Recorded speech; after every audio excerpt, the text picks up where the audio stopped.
Okay, so I'm going to try to walk you through this process of integrating a reading from Newsela into an assessment feature on Schoology as a way to try to kind of keep things a little more centralized for both teacher and student. So basically, I'll be using Schoology and Newsela. So I'm going to go back here and I'm going to pick one of my courses. I'm going to pick English 10B as an example. I have a lot of folders. I'm going to pick week 7 just randomly. And basically, you have your materials probably from other assignments, or this could be the first assignment for the week. But you want to go here and then click on Add Assessment. And then this window pops up. And here we're going to then go to Newsela. And let's say there's a particular article that you want to assign. And you know that if you populate the assignment from Schoology, it redirects the students into the Newsela website. So in this option, we're going to just kind of pick an article. So because I have this in front of me, I'm just going to pick this because it looks really interesting. And where it says name, I'm going to copy and paste the name of the article.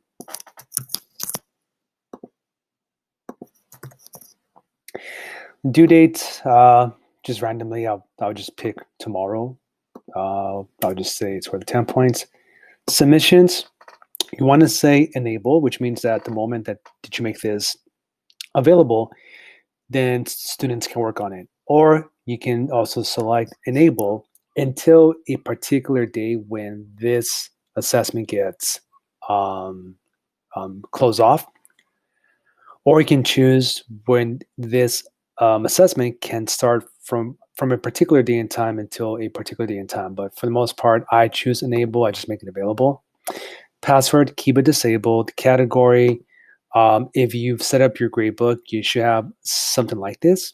I'm going to choose skill building. That stays, that stays.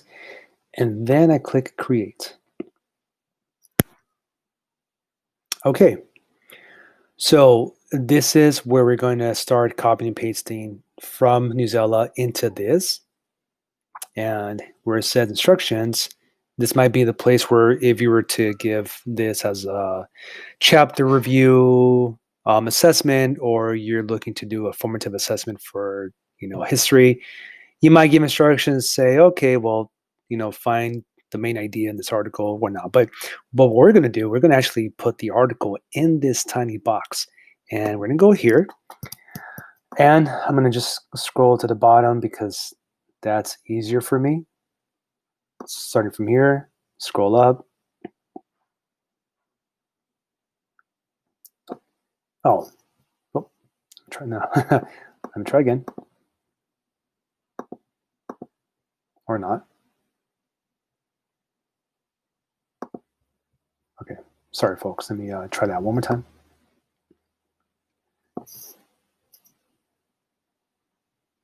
Okay, it just highlights there. Fine.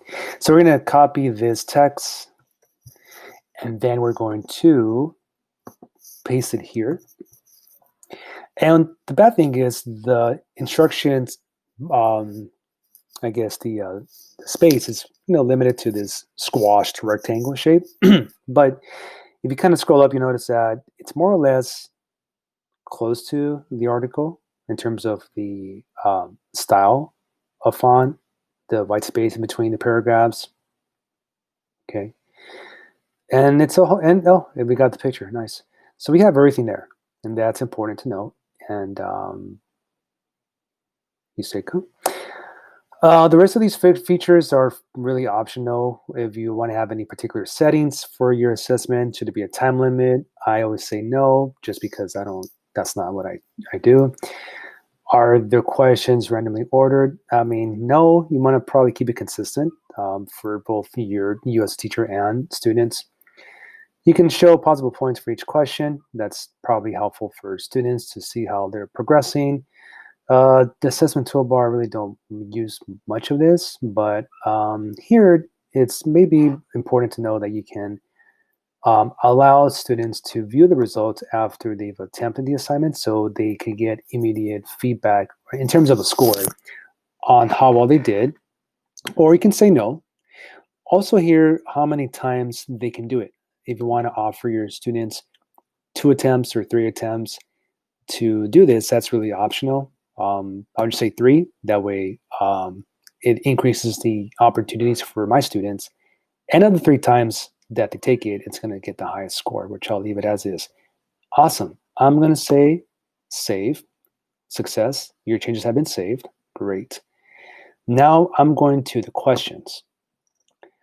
What's cool about the assessment feature on Schoology is you have a lot of options for how you want to assess your students, from the standard multiple choice to fill in the blank to short answer to audio, video, a lot of cool stuff. But we're going to try to more or less mimic this format. And the way to do it is we're going to choose multiple choice on Schoology. And we have these empty fields, the question setup, and the options, which will become the answer choices. I'm going to go back to Newsela, and I'm going to click on Activities, Quiz, and you have the questions with 4 possible answers, and the website tells you the correct answer. But I'm going to start off by highlighting this question. And then I'm going to go here and then paste it. Then for answer A, same thing. I'm going to copy and then paste it there because that's going to be answer A, even though it doesn't say A, but we're going to try to keep it in the same order as in the Newsela website. I'm going to copy this, make that my second answer. And then third, or I should say C. And then D.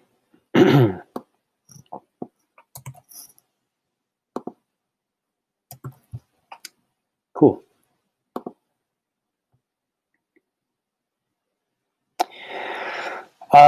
This sometimes I forget, like there's, oh, here we go. Finally, depends where you are. You have to scroll up in the center. Don't scroll on the white side because then the rest of it won't come out. But you want to tell Newsela what the correct answer is. And basically Newsela tells us that C is the correct answer. So I'm going to choose a third one.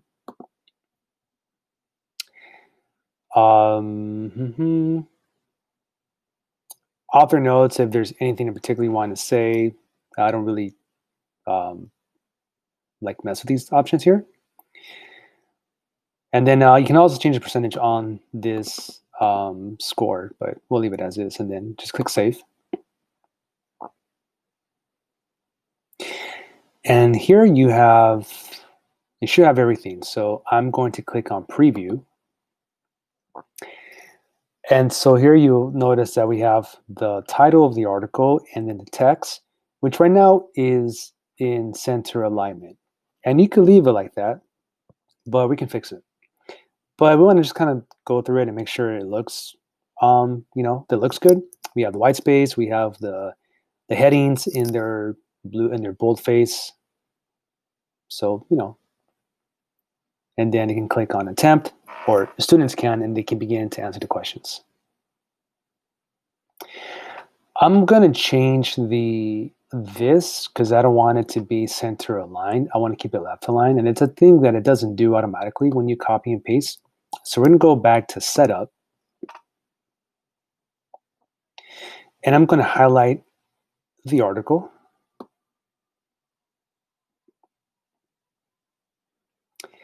And then I'm going to choose left alignment. And you can also change the font size. And I recommend you do, just out of the principle of making it accessible to all students. And if we think about UDL, Universal Design Learning, it's not harmful to just increase the font size. That way, if we have students using these really tiny laptops at home, rather than them having to like alter the the screen and whatnot, just kind of make it big for them here. So I'm going to just choose 18 because that's what I normally use for students. Make sure you click save. Okay, and then we're going to preview it. And now you can see that the font size have gotten bigger. And of course, you can change the font size to the title if you want to. You don't have to. But, this is probably a little more readable. And we've more or less kept the structure of the article from Newsela, which looks like this, right,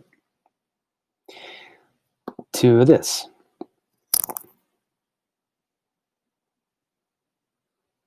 Okay. And then from here, then students read it. They click on Start New Attempt, and they should be then redirected to the questions right here. And then they're good to go. So an option you could integrate into Schoology this copy and paste feature that, I would say probably takes anywhere from 5 to 10 minutes. But if you feel that can make all the difference in your grading without having to go to another website, and then more so for students that maybe they will like things centralized in Schoology, then this could be an option. I think once you do the first couple of once you do like 1 or 2 times, you may find that it actually doesn't take that long to do. And there was something else I was going to show you, but I'm blanking. So that probably means that's all I got to say, but I'm going to just kind of check that it's here. Here's my weeks 7 folder, and it should be at the bottom in the form of a puzzle piece. And even though Schoology calls it assessment, you don't have to call it assessment. It could just be an assignment. Oh, pros and cons. So pros and cons of this, of course, is the pros is you have the article here that you've more or less created by essentially copying and pasting it from Newsela, right? It takes about 5 or 10 minutes. Another pro is it keeps students on Schoology. So once they read the article and do the questions, they're on Schoology, and if you choose to have the answer, to have the results given right away, they can get that feedback right away as well. The cons is, as you might have guessed, once they begin the article or the questions to the article, I don't think they can go back. Whereas, so in other words, if kids were to read the article, they say, "Great, I'm ready to do," and they click somewhere down here where I don't see it now to begin the quiz. But I think once they begin the quiz, they can go back to look at the article for reference in the way that you could for Newsela. You could do that option. So in Newsela, you can go back to the article to dig up the answer or to do like another second or third read through. That's the con. I don't think you can do that on Schoology. So just want to make that known. But I would say, if this interests you, just kind of maybe pick an article that's roughly of a good size word count as a first attempt, and then go from there. See how it goes. Okay. All right. Thanks so much.